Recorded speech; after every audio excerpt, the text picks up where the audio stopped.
Now, some other big news that have been occurring this week, this time coming from Formula E. Monday, shocking news from Formula E community. Audi will be leaving Formula E following the next season's competition. Now, of course, the next season, Formula E is the first time it will be a FIA World Championship season. There are rumors of teams looking for an exit, but nobody was really anticipating Audi. Nobody really had Audi on their radar. Now, joining us on grid tonight is Jack from Formula E Zone. Jack, welcome. What was your reaction to Monday's news about Audi leaving? With Audi, to be honest with you, one of shock. I wasn't expecting Audi to sort of disappear from Formula E, so I think we were all taken aback. I think we've all sort of contemplated on it, and I think, okay, we sort of now beginning to understand their reasons for it, and obviously, I'm sure we'll talk about soon why they've done it, which I think is interesting. But initial reactions was shock. We knew here at Formula E that there were teams looking for investment, and I still think Audi is not one of those three teams that are looking for investment, because obviously they're a huge corporation, and so I wouldn't expect Audi to be looking for investment in order to keep running their Formula E team. So I think if this is a complete separation to what we sort of already knew, with teams potentially being up for sale, teams wanting investment. I think it's completely separate to that, which I think is really interesting. So that means, looking in the future, is Formula E in a healthy place? Who knows? Because obviously, teams are having to sign up to the Gen 3 era, and Mahindra are the only one to do that so far. Obviously, it's still early days. We've got 2 years for teams to sign up, but that means there's a chance for maybe other manufacturers. So if Audi pulling out for other exciting things, then what's stopping another manufacturer, for example, pulling out and going elsewhere, if they don't have to commit at this precise moment to Gen 3. So I think, but still overall, one of shock. Was not expecting it. Obviously, it's been fabulous having the big name manufacturers of Audi, Porsche, BMW, Mercedes. It's been so competitive, and to have all those names has been a real coup for Formula E. But now that Audi have gone, I think it's a shame. I think it's a shame for Formula E that Audi have left, because, as I said, that was just brilliant having those four names, and now that we've lost one, I think that's just a bit sad in overall. Yeah, definitely seems a bit sad. And then, as you mentioned, with the Gen 3 and other manufacturers leaving, well, this morning, BMW, now they're leaving as well. I wonder if this is a case, as you mentioned, about the Gen 3 car, and also the teams not having enough room for development. Of course, with Formula E, whereas with Formula One, the teams, the sky's the limit on what they could develop, parts and everything. Formula E is very restricted to what the teams can and cannot do. Kobe, are teams like Audi and BMW really wanting the open development to try and have a competitive edge? And how should Formula E respond to this issue? I think Jack said it the best at the end of his answer. It's quite a shame. Yeah, it is a real shame to see manufacturers like Audi and BMW pulling out their factory support from Formula E, because I thought they would be here for a very long time. That seemed committed to Formula E for many years to come, and then for them, like consecutive days or whatever, to say Audi say I'm leaving Formula E, and then BMW say we're leaving too, and I'm thinking, who's next? Are we going to see Jaguar pull out of Formula E? We're going to see Porsche go too? Yeah, and if that happens, I'm going to be really worried for the future of Formula E. And I'm curious if we're going to see any manufacturers take their place in Formula E. And looking at the side of things where they're talking about development, I'm not really sure how Formula E should respond. You kind of just need to figure out what you want your product to be. And we've seen in testing, the competition is as close as it's ever been so far. So if these Formula E teams cannot develop the cars the way they want to, then maybe Formula E is just going to be a series, for strictly entertainment only. But it seems like these manufacturers want open development, so that they can push the equipment as far as they can, and develop the fastest electric open wheel racing car as possible. Yeah, and then you see the close competition that we saw in testing at Valencia. close lap times, that's going to disappear when you open up development because some teams are going to, they're going to get it right off the bat, and they're going to be way up there, kind of like Mercedes in Formula One, and then the teams, I hate to call them out, probably Neo, they'd be at the very back of the grid, struggling to keep up, but with the current situation, it pretty much gives a lot of drivers a chance to be successful in Formula E. And I just think that Formula E is in a real tough spot right now because they need to figure out what they want to be moving forward.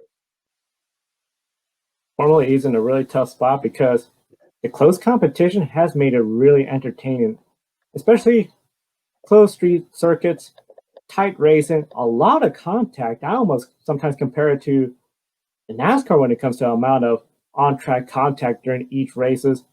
The qualifying even is so intense where if you're not in that Super Pole, you could be second in the points, but you're starting way in the back, and it's really tough as we saw this season. I know 2 seasons ago, Formula E, 8 different winners. This year, Antonio Felix da Costa, yes, he did pull away, but it still is not the same kind of dominating level that we see in Formula One, World Rally Championship, and other series. Now, right now, Formula E has 4 race dates confirmed in 2021. Both of them are double headers at Chile and Saudi Arabia. Last season, DS Chishida, they essentially were the team to beat. Antonio Felix da Costa wrapped up the championship early in Berlin. And then, of course, now Formula E, we just wrapped up a 3-day test session. Yeah, give us a shakedown on some of the surprises, disappointments, and questions that arose from the 3-day test session. Because it's only been 3 days, and you're trying to read something into it, and that's what we have to do. We have to read something into this. Like, we can't just go away from these 3 tests and go, well, I don't know anything going into Santiago. But the results have been here and there. I suppose one of the surprises has to be that, the field is so close. Today, they finished within 8 tenths from first to last, and that's unheard of in any series, really.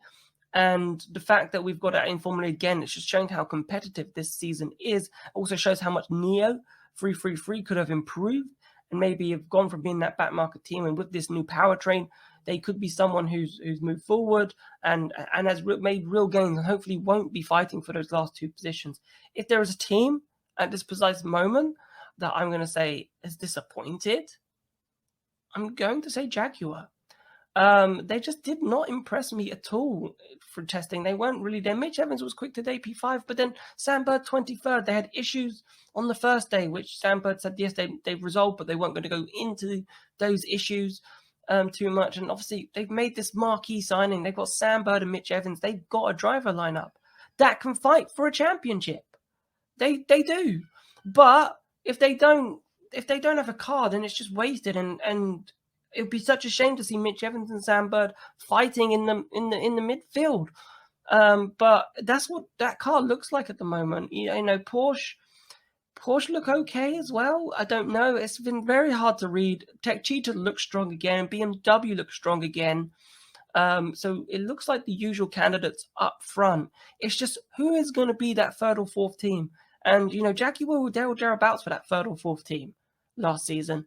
And it looks like they may have dropped behind Audi. They could have dropped behind Nissan. And all of a sudden, then you're the 7th or 8th fastest team. And all of a sudden, it's gone from being a really good potential season for Jaguar into a disastrous one. Yeah, Jack brought up some great points right there. Jaguar very disappointing in preseason testing in Valencia, and we have to think about Sam Bird making the decision to leave Virgin Racing and go over to Jaguar, thinking that was going to be a great move for him. And if testing's any indication of what this season could be, a lot of times you can't really read much in the testing. You just have to wait till the season starts. But if testing is a preview of what Jaguar season is going to be like, Sam Bird might be regretting his decision to go there. I know it's a big deal driving for a brand like Jaguar and all of that, but if they see some struggles throughout the season, it might be a long, painful season for Sam Bird. And another one of the surprises that I noticed, I know we've already talked a little bit about it, but the close competition, it was it's remarkable. Like Jack mentioned, it's almost unheard of now in motorsports in any series to see them that close in lap times. And that definitely is going to produce a lot of entertaining racing. But then when you try to make your product strictly on entertainment, that's why you might see manufacturers like Audi or BMW pull out, because they want open development like Formula One, so they can keep on developing those cars and make them a lot faster instead of being so restricted. Yeah, and it's been great with Formula E been very competitive, because for the most part you don't really know who's gonna win or who's gonna finish on the podium second and third, and that's the element of Formula E that I like. And on the other hand, I do understand manufacturers wanting to invest and develop their cars, make them as fast as they can possibly be. Yeah, but then I also fear that Formula E it'll become like Formula One or any other racing series, where the close competition is just going to spread out over time, and then the on track product is going to be lackluster. And as I mentioned, I think Formula E might be heading towards an identity crisis soon, where they need to figure out who they truly want to be. Yeah, the close competition, that is a big win, especially for a casual fan. Of course, it's going to be really exciting if you're a casual fan. Next season on CBS, all of a sudden you see Formula E. I have heard a little bit about this. I'm going to watch a race. You see the competition, you're going to get really drawn in. Could be a big win for Formula E. But as you mentioned, teams, especially the teams like Audi, BMW, they have bigger resources, more muscle that they want to show how much they could openly develop their cars, push the edge, and try to gain that competitive edge. So definitely this is something, as you mentioned, identity crisis. If teams are allowed to develop, you definitely will see a bigger gap between the bigger teams and the smaller teams when it comes to the timing between first place and last place, so close. And especially when they have their Super Pole format, where you have these group formats of qualifying, so the top 6 in points go up in one group. Too often, about 3 or 4 of those drivers are not in Super Pole, and they're way in the back, starting near the tail end. So it's definitely really tough for these manufacturers. Kobe, could this be the start of a battle brewing between the manufacturers wanting more development, more say in what they could develop, and Formula E having a near level playing field? Yeah, it could be. Yeah, it could be definitely the start of a battle of all sorts. As we know in the racing world, there's a lot more than racing that goes on, and behind the scenes, often we see politics take place in racing. I really hate when this type of stuff happens, but sometimes it's just not avoidable. You have politics come into play, and then you have manufacturers come into the drawing board, and they're like, we'll stay in Formula E if you open up development, so we can get the most out of Formula E. And while others are like, we like it the way it is. We don't have to spend we don't have to spend as much money where we are, and we're competitive. Yeah. So to every argument, there's always two sides to the equation. But ultimately, it's going to be interesting to see who ends up winning this argument, because whoever wins, this is definitely going to determine the course of Formula E. Is Formula E going to continue the success that it's seen in growth over the last few years, or is Formula E just going to fall flat on its face? And I really hope it doesn't come to that. It would be such a shame, because Formula E, came up in the mid 2010s. I watched the very first race in Beijing. Never forget that the crazy ending. Nick Heidfeld went flying in the air. That was insane. And to see I remember the time when they had to swap cars in the middle of the race, and now they don't do that anymore. Just to see how far Formula E has come in under 10 years. This is absolutely amazing for a brand new racing series, and it would be such a shame if the current situation ended up leading to Formula E's demise. Yeah, it would be a tough shame. I know Formula E, the formula seems to be working where competition is close. Slowly, they've been developing more. The battery, of course, has improved where they no longer switch the cars. It has really grown over the last seasons. And a lot of excitement is still about this upcoming season. Of course, Audi will still be racing this season, but after this season, they're out.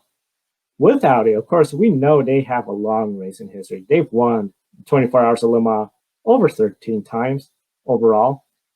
Second all time next to Porsche, who has 19 wins.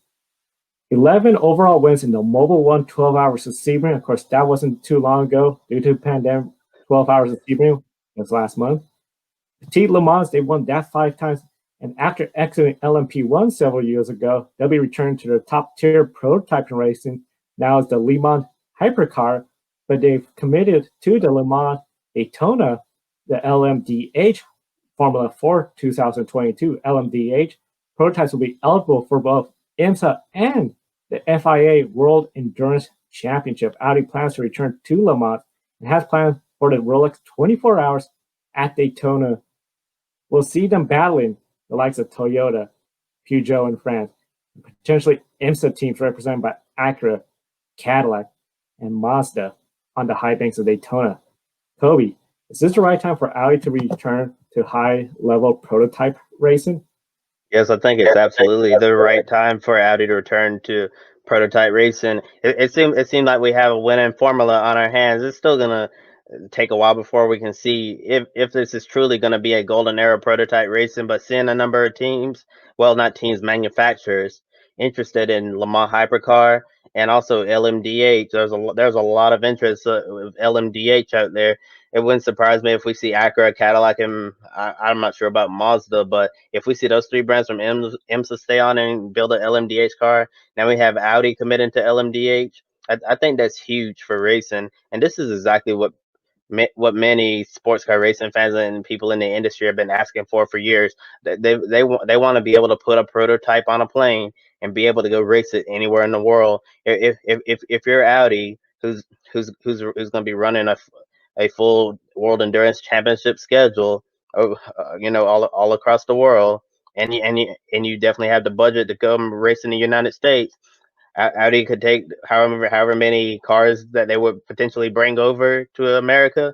Yeah, Audi could put their WEC LMDh prototypes on a plane and fly them to Florida, and they could race them on the high banks of Daytona and go against some of the IMSA teams like Wayne Taylor Racing, Action Express, Meyer Shank Racing, JDC Miller Motorsports, and be going for the overall win. And I'm sure, and that would definitely be really exciting to see Audi. Or even if Toyota and Peugeot wanted to come play at the Rolex 24 as well, I think the Rolex 24 would become an even much bigger event than it already is if we see the major players in the WEC come over to try to win Rolex watches in America, and also vice versa.